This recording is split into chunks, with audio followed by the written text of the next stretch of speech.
Hey everyone, I hope you're doing great. So, a month ago, I had the opportunity to visit Area 41 conference here in Zurich, in Switzerland, and it was absolutely amazing. So, there were like so many things to do at that conference. First of all, you got a really cool hackable badge. This one, it looks amazing, it is amazing, and you can hack it, so what else to ask for? Apart from that, there were like talks, villages, a lot of people to meet, and actually quite a lot of CTFs as well. I had some time before my talk, so I decided to play one of the sponsored CTFs. It's like, a CTF at the sponsor's booth. And I've chosen the InfoGuard one. Shout out to the InfoGuard crew for organizing it, because it was just 4 challenges and they actually seemed pretty interesting. So I decided, hey, let's try it. One of the challenges I actually solved in an unintended way, and I do have to admit I solved it accidentally. From time to time, not too often, you happen to solve a challenge accidentally, like you're not meaning to solve a challenge, but you do something and because of bugs, well, things happen and you get the flag. And this is what happened with this challenge. So what I wanted to talk about today is basically this challenge and what happened there, how did I get the flag. So a simplified version of a challenge looks like this. There are basically 2 endpoints which matter. And again, this is the simplified version, meaning that on the actual CTF, the task was a little bit more complicated, but we actually never got it as players who found the unintended solution. We only saw ever a website with a login form where we had to provide the credentials, the username and the password, and that website actually used the JSON protocol to log in. And yeah, from my perspective, this CTF task was all about what's on the screen right now. Basically, the authentication and the information endpoint. The authentication endpoint is for authentication. You have to send it the user and the password, and the info is where the magic happens, or rather, where if you are logged in, you get the flag. Let's try sending a request to that info endpoint. So I already have a script ready, which just curl on this info endpoint. And if we run it, we get status, login required, but no flag. Well, this is fine, this is working as expected. So we do have to log in. Now the problem is that we don't really know what is the username and the password. Let's analyze the source code. The actual challenge was black box. We didn't see it, but to actually admire the beauty of this simple unintended solution, it's better that we look at the source code.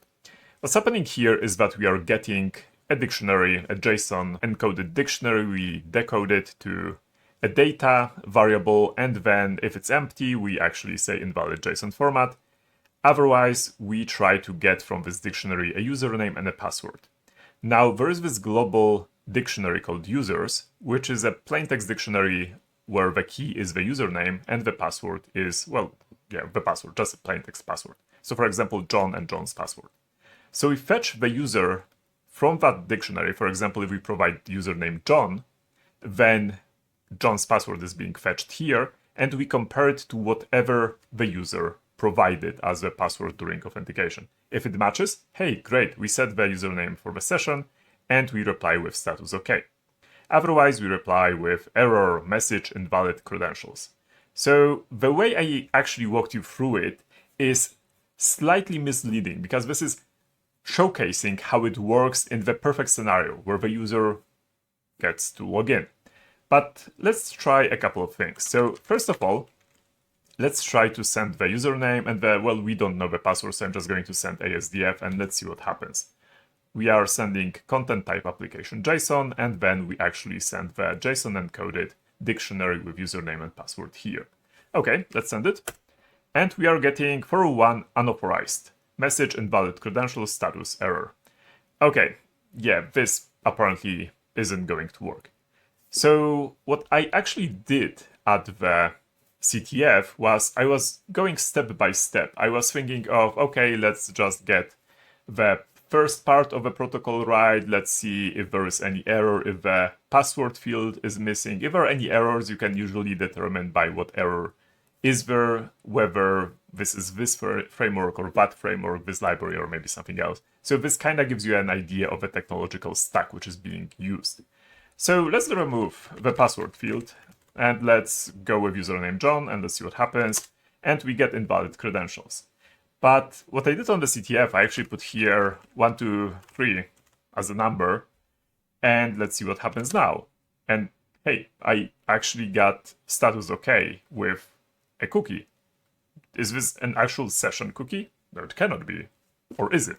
So let's try to send, like, add this cookie, send this cookie basically to the info endpoint and see what happens. I'm going to comment this out. And we get the flag. And this is basically how I solved the challenge. Now, what happened is the interesting question. So let's walk through it again for this function, but now let's keep in mind the packet which we sent, which is username is actually an integer. This doesn't matter, but it's an integer, but I sent an integer, and there's no password field at all. Okay, so we get the JSON here, and it gets decoded correctly. It's a correct JSON. It's not an empty dictionary at all, so this isn't met. We get the username, and the username is 123 as an integer. And the password, well, there is no password.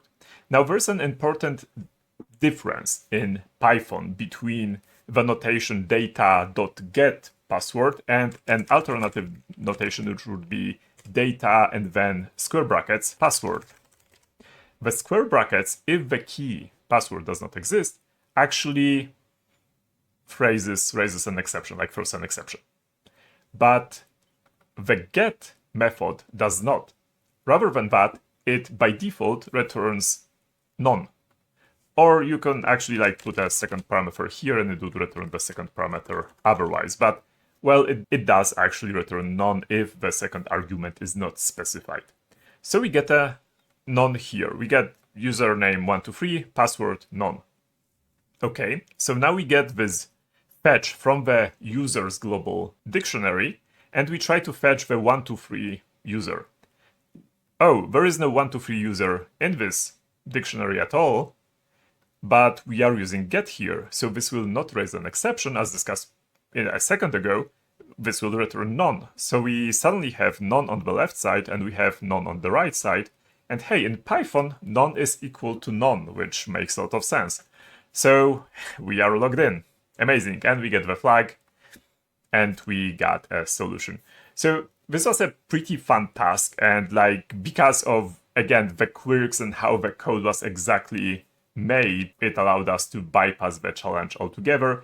In the end, I actually managed to complete all the challenges first. I got a rubber ducky for it. Thank you very much. I was first, but I was actually tied with two other people because of the conference rules which were applied to the CTF, which disregarded the when you submitted the last flag, which is fine. Like, it's a conference, right? Like, people don't have time all the time to play the CTF, they go to talks and so on. Now, if you enjoy this kind of Python quirks and would like to learn more about it, check out my Python Cyber Summer Camp on hackarcana.com. I'm going to leave the link in the description. It's going to start in 2 weeks, basically, and it's going to contain a lot of weird Python stuff, a lot of quirks, a lot of things which surprise programmers, and we will also go pretty in depth. If you enjoy Python, check it out. That's it for today. Thank you for watching. I hope you enjoyed it. Leave a comment if you did. Leave a comment also, what is the most surprising thing in Python which caught you off guard? Maybe something like this, maybe something a little bit more complicated. With that, signing off. Take care. Cheers.